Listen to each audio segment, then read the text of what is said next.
Destiny 2 Law, Trials and Tribulations. Chapter 9. Inspire. The new lighthouse obscured the silhouette of the sun. It cast a long shadow that wormed across Mercury's uneven terrain in orbital locked perpetuity.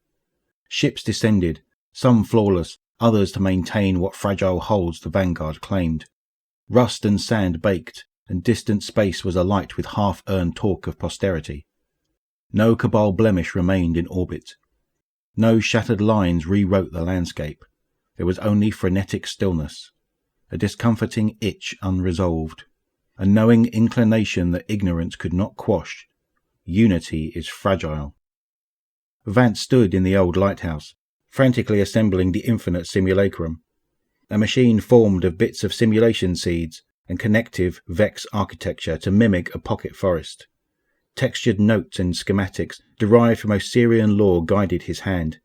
He heard stories from passing guardians of increasingly frequent coronal mass ejections.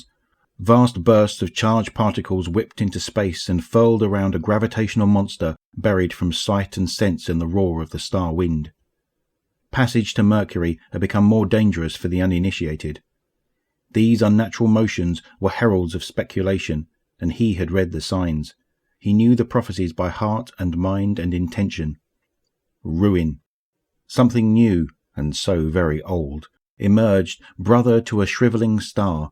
An angular, hungering, patient, yawning, deep shadow reached across Mercury. Uncounted, known, spires fell under its grasp, with uniform relief. Dulcet tones brought low under lightless breadth, and the weight of dark salvation hummed beneath the shadow. Their echoes spilled out, awakened, and flowed over crumbling spires in conversation. One singular speck of illumination blinked into being, an end, seen by none, and then many, spread as the shadow did.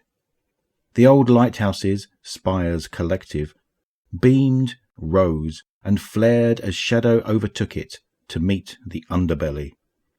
Vance, the implement, could hear their inspired voices, weeping not with tears, but in the voracious, low, ceremonial hum he had come to associate with death.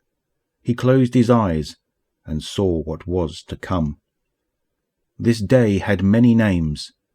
None would suffice.